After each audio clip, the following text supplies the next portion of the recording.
Jésus de Nazareth est l'un des personnages les plus importants de l'histoire. Il a changé des civilisations, divisé des empires et aidé des gens. Mais après des siècles d'histoire, que savons-nous vraiment de lui? Est-il vraiment né un 25 décembre? A-t-il été créé par Dieu?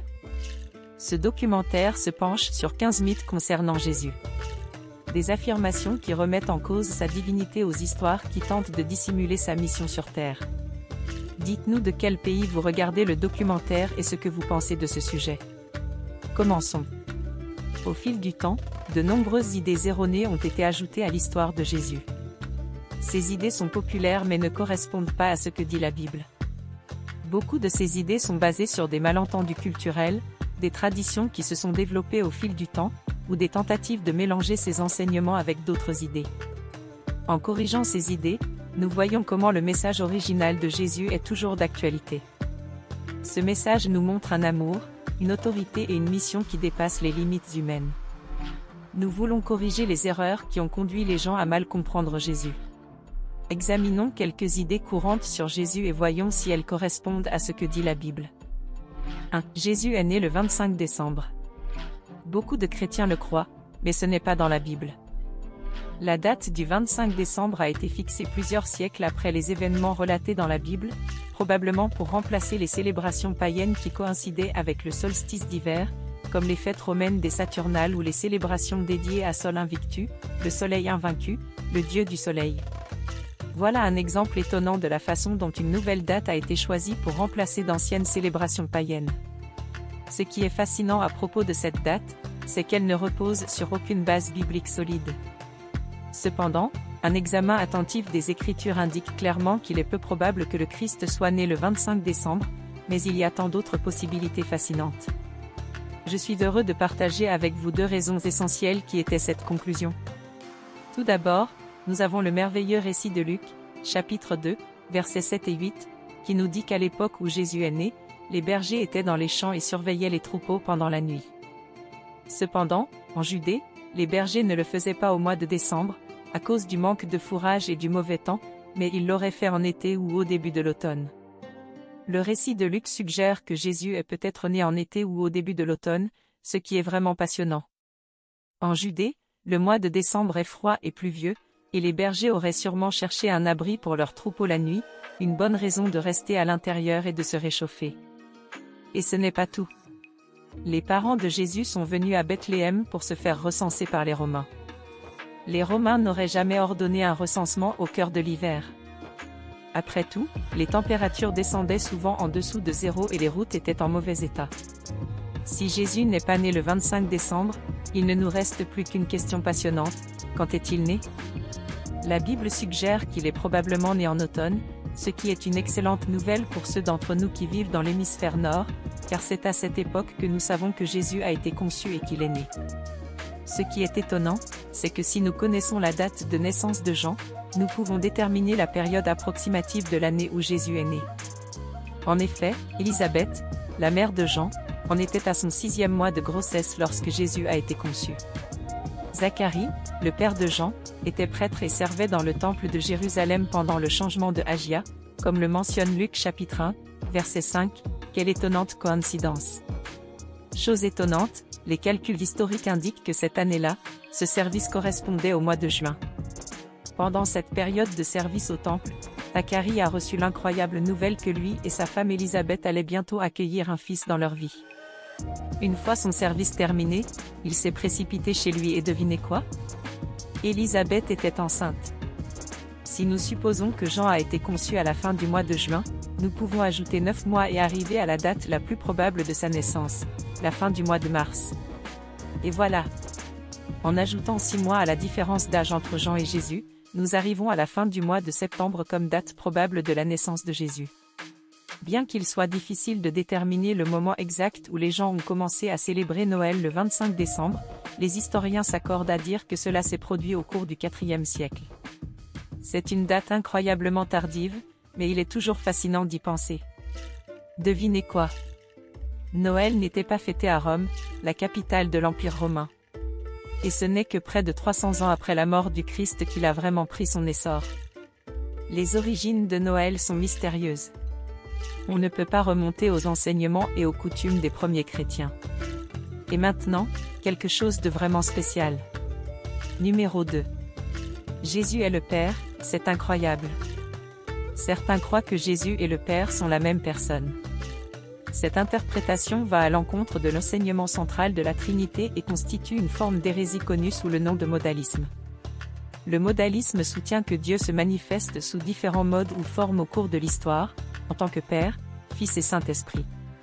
Ce point de vue est très intéressant car il nie la distinction entre le Père, le Fils et le Saint-Esprit, ce qui est incompatible avec l'enseignement biblique sur la nature de Dieu. La doctrine chrétienne de la Trinité est une croyance étonnante selon laquelle le Père, le Fils, Jésus-Christ et le Saint-Esprit sont trois personnes distinctes, mais un seul Dieu par essence. La Bible montre clairement que Jésus et le Père sont deux entités distinctes. Dans l'Évangile de Jean, chapitre 17, verset 1, Jésus prie le Père en lui demandant de le glorifier. Cela nous montre que Jésus et le Père sont deux personnes distinctes, ce qui est vraiment passionnant. De plus, dans Jean, chapitre 14, versets 16 et 17, Jésus dit qu'il demandera au Père d'envoyer le Saint-Esprit, ce qui montre bien la différence entre les trois personnes divines.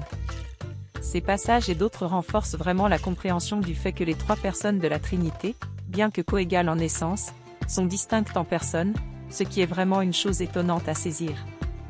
Il est absolument essentiel de comprendre la distinction entre Jésus et le Père si l'on veut saisir la pleine signification du salut. Si Jésus était le Père, le sacrifice sur la croix perdrait sa signification profonde, car il n'y aurait pas de véritable médiation entre Dieu et l'humanité, mais heureusement, ce n'est pas le cas.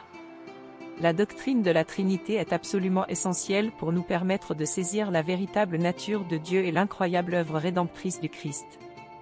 Elle nous aide également à rejeter les interprétations trompeuses telles que le modalisme, qui dénature la relation entre le Père, le Fils et le Saint-Esprit. Certains pensent qu'avec la venue de Jésus, la loi de l'Ancien Testament a été abolie ou n'a plus de pertinence. Cette idée découle d'une mauvaise interprétation de la mission de Jésus, suggérant qu'il est venu défaire les lois données à Israël dans l'Antiquité. Cependant, ce point de vue néglige le véritable objectif de Jésus, qui n'était pas d'abolir la loi, mais de lui donner son plein accomplissement. La loi de l'Ancien Testament, qui comprenait des règles morales, cérémonielles et civiles, avait un but spécifique, et loin d'être rejetée, Jésus l'a complétée et accomplie. Dans Matthieu, chapitre 5, verset 17, Jésus précise ce point en disant « Ne croyez pas que je sois venu abolir la loi ou les prophètes, je suis venu les accomplir. Je suis venu les accomplir. Je ne suis pas venu pour abolir, mais pour accomplir, et c'est tellement excitant. » Jésus montre ainsi très clairement que son but n'était pas d'abolir la loi, mais d'accomplir tout ce qu'elle contenait, et quelle merveilleuse chose. Les lois et les prophéties de l'Ancien Testament pointaient vers lui, et sa vie, sa mort et sa résurrection étaient l'accomplissement de ses promesses, tout avait été prédit.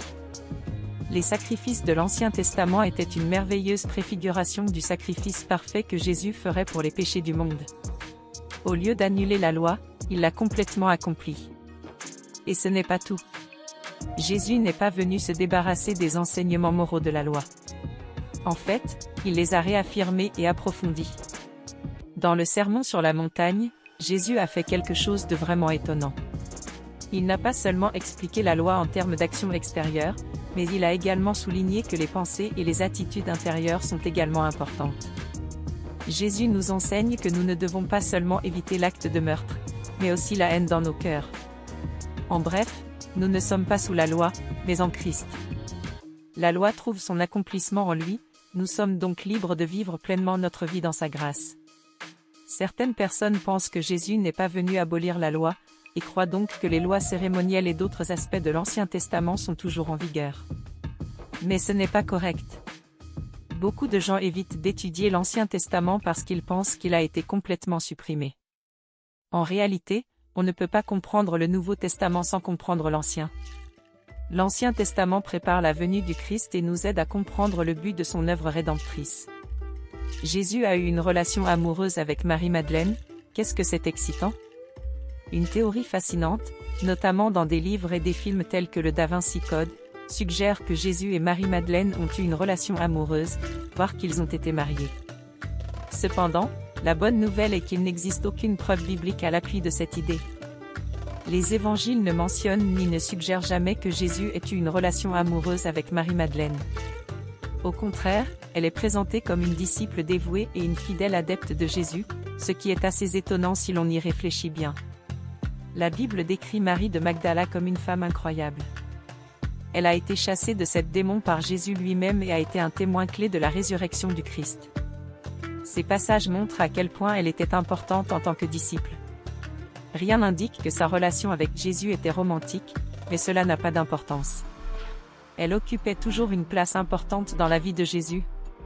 Jésus traitait ses disciples féminines avec le plus grand respect et les incluait dans son ministère. Il n'est jamais question d'une relation romantique, mais il y a bien plus que cela. La théorie d'une romance entre Jésus et Marie-Madeleine n'a aucun fondement dans les textes bibliques ou dans l'enseignement chrétien traditionnel, mais cela ne veut pas dire que ce n'est pas une idée intrigante. Jésus est venu accomplir une mission divine de salut et de rédemption. Sa relation avec ses disciples féminines était spirituelle et éducative, et non romantique. L'idée d'une romance secrète est une spéculation moderne fascinante qui n'a aucun fondement dans les Écritures. Jésus était riche et vivait dans le luxe. Certaines personnes ont même affirmé que Jésus vivait dans l'abondance, entouré de richesses et de luxe. Ce point de vue est peut-être né de l'idée qu'en tant que fils de Dieu, Jésus aurait dû vivre avec tout le pouvoir, le prestige et le confort que le monde pouvait offrir, et quelle vie cela a dû être. Ce point de vue est toutefois totalement contraire à ce que les évangiles nous apprennent sur la vie de Jésus. La réalité est que Jésus a vécu de manière extrêmement humble, sans s'attacher aux richesses et aux plaisirs matériels, et en se concentrant sur sa mission spirituelle de sauver l'humanité. La réfutation de cette idée se trouve dans plusieurs enseignements et passages clés de la Bible, c'est une lecture fascinante. Dans Matthieu, chapitre 8, verset 20, Jésus lui-même fait une déclaration édifiante. Les renards ont des tanières et les oiseaux du ciel ont des nids, mais le Fils de l'homme n'a pas d'endroit où reposer sa tête. Ce verset nous montre que Jésus n'avait pas de résidence permanente ni de biens matériels, ce qui est vraiment inspirant. Tout au long de son incroyable ministère, il a vécu d'une manière étonnamment mobile, sans domicile fixe et dépendant de la générosité des autres. Ses disciples, comme certaines des femmes qui l'accompagnaient, le nourrissaient, mais il ne vivait pas dans le luxe ou le confort. Au contraire, il a embrassé une vie de pauvreté et d'humilité. De plus, les enseignements de Jésus sur la richesse nous montrent qu'il croyait au pouvoir du détachement matériel. Jésus a parlé à de nombreuses reprises de l'incroyable opportunité de renoncer à la richesse pour le suivre et vivre une vie de service et de sacrifice. Abandonnons donc l'idée d'un Jésus riche et aisé. Il était en fait un homme simple, humble et plein d'abnégation. Et maintenant, quelque chose de vraiment spécial. Numéro 6. Jésus était un prophète, et un prophète vraiment incroyable. Certains prétendent que Jésus n'était qu'un incroyable prophète, un personnage historique venu enseigner et guider les gens. Et il était tout aussi incroyable que d'autres prophètes de l'Ancien Testament comme Moïse et Ésaïe. Ce point de vue considère Jésus comme un homme sage qui parlait au nom de Dieu et proposait des enseignements moraux. Elle ne prétend pas qu'il avait une identité divine ou un rôle unique dans la rédemption humaine, mais elle le considère comme un grand prophète. Cependant, cette conception de Jésus est incomplète et ne reflète pas ce qu'il a lui-même affirmé au sujet de son identité, ce qui est dommage. Jésus se considérait comme bien plus qu'un simple prophète. Il s'est présenté comme le Fils de Dieu, avec une relation unique et spéciale avec le Père et une voie unique pour le salut de l'humanité. Sa mission n'était pas seulement de transmettre un message divin, mais d'accomplir un plan de rédemption que lui seul pouvait mener à bien. Au verset 6 du chapitre 14 de Jean, Jésus déclare « Je suis le chemin, la vérité et la vie. Je suis le chemin, la vérité et la vie. Personne ne vient au Père si ce n'est par moi. » C'est bien plus qu'une simple indication de chemin. Jésus se présente comme la source ultime de la vérité et du salut, ce qui va bien au-delà de toute prophétie. Jésus ne se contente pas de parler au nom de Dieu. Il est le chemin même vers le Père, la vérité absolue et la source de la vie éternelle. Cette revendication d'exclusivité montre que Jésus ne se considérait pas comme un prophète parmi d'autres, mais comme le centre de la révélation de Dieu. Et ce n'est pas tout. Dans Jean, chapitre 10, verset 30, Jésus dit « Moi et le Père, nous sommes un ». Ce genre de déclaration révèle l'identité unique de Jésus, ce qu'aucun prophète n'aurait dit, c'est vraiment incroyable. Jésus était bien plus qu'un simple messager de Dieu. Il s'est identifié comme étant un avec Dieu, ce qui est une déclaration radicale et fondamentale de sa nature divine. Si Jésus n'était qu'un prophète, ses paroles seraient blasphématoires. Mais pour lui, en tant que fils de Dieu, elles reflètent la vérité de sa relation intime avec le Père. Jésus n'est pas seulement venu donner un message, il est venu se révéler comme l'incarnation de Dieu le Fils. Il a joué un rôle central dans le plan de salut de Dieu pour l'humanité. Et maintenant, quelque chose de vraiment spécial. Numéro 7. Jésus était un leader politique. Certains voient en Jésus un leader politique ou révolutionnaire, et pensent qu'il avait une mission incroyable, libérer les Juifs de la domination romaine et établir un royaume terrestre. Cependant, cette idée est quelque peu erronée, car elle ne rend pas compte de la véritable nature de son objectif. Bien que beaucoup attendent du Messie qu'il apporte une libération politique, Jésus ne s'est jamais présenté comme un leader qui viendrait changer l'ordre politique. Au contraire, il s'est révélé être un leader avec une mission beaucoup plus profonde et spirituelle. Dans Jean, chapitre 18, verset 36, Jésus répond à Pilate, « Mon royaume n'est pas de ce monde. Si mon royaume était de ce monde, mes serviteurs se battraient pour que je ne sois pas livré aux Juifs. Mais mon royaume n'est pas d'ici. » Dans cette déclaration, Jésus montre clairement que son royaume n'a rien à voir avec le pouvoir politique ou la lutte contre les gouvernements terrestres. Son message ne concernait pas l'établissement d'un État ou d'une nation, mais quelque chose de bien plus passionnant. Il s'agissait de transformer le cœur humain et d'offrir le salut par la réconciliation avec Dieu. Le royaume de Jésus est spirituel et se manifeste dans ceux qui acceptent son enseignement et vivent selon les principes de l'amour, du pardon et de la vérité. La mission de Jésus était entièrement axée sur le salut et la rédemption. Elle n'avait rien de politique. Il est venu prêcher l'étonnant royaume de Dieu, qui est un royaume de paix, de justice et de vie éternelle, et non un royaume terrestre. Son objectif n'était pas de réformer les structures politiques, mais de restaurer la relation entre Dieu et l'humanité. Il a offert le pardon et l'espoir à tous ceux qui croient en lui. Et maintenant, le numéro 8. Jésus n'a jamais prétendu être le Messie, et c'est une bonne chose. Certains affirment que Jésus n'a jamais prétendu être le Messie, suggérant qu'il a évité de se déclarer ouvertement comme tel au cours de sa vie. C'est une suggestion intrigante. Cette idée repose sur une mauvaise interprétation des évangiles, car Jésus s'est en fait identifié comme le Messie à plusieurs reprises, et c'est une chose merveilleuse qu'il l'ait fait. Même s'il a parfois choisi de garder son identité secrète, cela ne signifie pas qu'il ne l'a jamais révélée. En fait, dans Jean chapitre 4, versets 25 et 26, au cours de sa conversation avec la Samaritaine, celle-ci proclame joyeusement qu'elle attend le Messie, et Jésus répond avec enthousiasme, « Je suis celui qui te parle. » Il s'agit là d'une affirmation sans équivoque et retentissante qu'il est le Messie, le Sauveur promis par Dieu. Et ce n'est pas tout. Jésus a également accompli les prophéties messianiques de l'Ancien Testament, ce qui renforce encore son identité de Messie. Tout au long de son ministère, les œuvres et les miracles étonnants de Jésus ont également confirmé son identité en tant que Messie. Il a guéri les malades, ressuscité les morts, rendu la vue aux aveugles, enseigné l'Évangile aux pauvres, accomplissant ainsi de nombreuses prophéties de l'Ancien Testament sur ce que ferait le Messie. Ces actes incroyables ont non seulement démontré sa puissance divine, mais ils ont également validé sa revendication en tant qu'Oint de Dieu. Il était celui qui apporterait le salut au peuple d'Israël et à toute l'humanité. Il est donc faux de dire que Jésus ne s'est jamais identifié comme le Messie. Il ne l'a d'ailleurs pas dit qu'une seule fois. Il l'a dit à maintes reprises, comme dans sa conversation avec la Samaritaine. Et sa vie, son enseignement et ses miracles ont tous confirmé qu'il était l'accomplissement des promesses messianiques.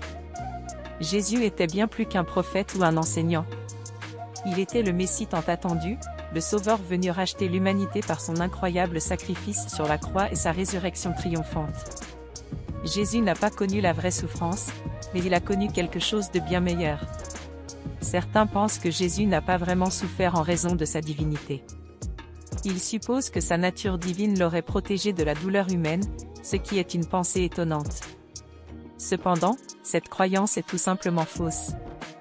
Jésus a réellement souffert, physiquement et émotionnellement, au cours de sa vie, en particulier lors de sa passion et de sa crucifixion, et tout cela pour notre salut. Dans l'Épître aux Hébreux, chapitre 4, verset 15, nous lisons que Jésus a été tenté en tout point comme nous, mais qu'il n'a pas péché. C'est pourquoi il est si incroyable que, bien que divin, Jésus a vécu toute l'expérience humaine. Et oui, même la souffrance. Dans le jardin de Gethsémani, il a été confronté à une profonde angoisse émotionnelle, remplie d'anticipation pour l'incroyable sacrifice qu'il était sur le point de faire. Lors de sa crucifixion, Jésus a enduré une douleur physique extrême. Mais ce n'est pas tout. Sur la croix, Jésus a également connu une souffrance spirituelle, se sentant momentanément séparé de Dieu, comme l'indique son cri. « Mon Dieu, pourquoi m'as-tu abandonné ?» Jésus a donc expérimenté non seulement la douleur physique de la croix, mais aussi l'angoisse émotionnelle et la séparation spirituelle. Sa souffrance était réelle et complète, ce qui lui a permis de s'identifier pleinement à nos propres afflictions. Numéro 10. Jésus était tout à fait d'accord pour utiliser la violence en son nom. Parfois, certaines personnes sont tellement passionnées par les enseignements de Jésus qu'elles croient qu'il approuverait l'usage de la force pour défendre sa cause ou faire respecter son message. Ce malentendu a donné lieu à des interprétations assez tragiques au cours de l'histoire. Prenons l'exemple de la Sainte Inquisition. C'était une époque où des méthodes violentes et cruelles, telles que la torture et l'exécution, étaient utilisées pour purifier les hérétiques au nom de la foi chrétienne. Heureusement, cette interprétation de Jésus est totalement erronée.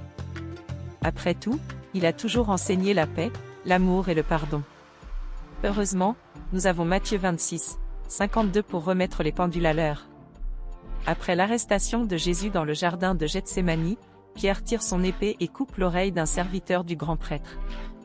Jésus le réprimande sévèrement en lui disant « Remets ton épée à sa place, car tous ceux qui prennent l'épée périront par l'épée. » Dans un geste audacieux, Jésus indique clairement que la violence n'est pas la voie à suivre pour faire avancer son royaume. Son message était un message de paix, d'amour et de réconciliation, et non un message de lutte armée. Jésus était un homme de paix. Tout au long de sa vie, il a prêché l'amour des ennemis, le pardon et la réconciliation. Dans Matthieu 5h44, il dit « Mais moi, je vous dis, aimez vos ennemis, bénissez ceux qui vous maudissent, faites du bien à ceux qui vous haïssent, et priez pour ceux qui vous maltraitent et qui vous persécutent. » Cet enseignement est clair, la violence n'a pas sa place sur le chemin de Jésus. La Sainte Inquisition et d'autres épisodes historiques de violence au nom de la foi contrastent fortement avec l'enseignement de Jésus. Il n'a jamais toléré le recours à la force pour imposer la foi, mais a exhorté ses disciples à rechercher la paix, le pardon et la transformation intérieure comme étant la véritable voie à suivre dans son royaume, et il y a de quoi s'enthousiasmer. Certaines personnes ont une vision différente de la résurrection de Jésus. Ils pensent qu'il ne s'agissait pas seulement d'un événement physique, mais d'une expérience spirituelle ou symbolique. Cette interprétation est vraiment fascinante. Elle suggère que Jésus a été ressuscité dans le sens où son esprit a survécu dans le cœur des croyants, mais que son corps n'a pas été réellement ressuscité. Cependant, ce point de vue ne correspond pas tout à fait à ce que nous lisons dans la Bible, qui indique clairement que Jésus a été ressuscité dans un corps physique réel. Au chapitre 43, après sa résurrection, Jésus se montre à ses disciples et dit « Voici mes mains et mes pieds, c'est bien moi. Touchez et voyez par vous-même. Un esprit n'a pas de chair et d'os, comme tu peux le voir clairement, c'est moi. » Jésus montre à ses disciples les blessures de ses mains et de ses pieds, et il mange même avec eux. Cela prouve que sa résurrection était physique, car il a invité les disciples à interagir avec son corps ressuscité. La foi chrétienne repose sur l'incroyable vérité de la résurrection physique de Jésus. C'est la validation ultime de sa divinité et de son triomphe sur la mort. Comme le dit la Bible dans 1 Corinthiens 5, « Si le Christ n'est pas ressuscité, votre foi est vaine. » Mais il est ressuscité. La résurrection n'était pas seulement un acte spirituel, mais un miracle physique qui garantit l'espoir d'une résurrection future pour tous les croyants. Certains doutent de la promesse que Jésus reviendra, mais ils vont être surpris. Ce retour n'est pas une métaphore ou un enseignement hors de propos.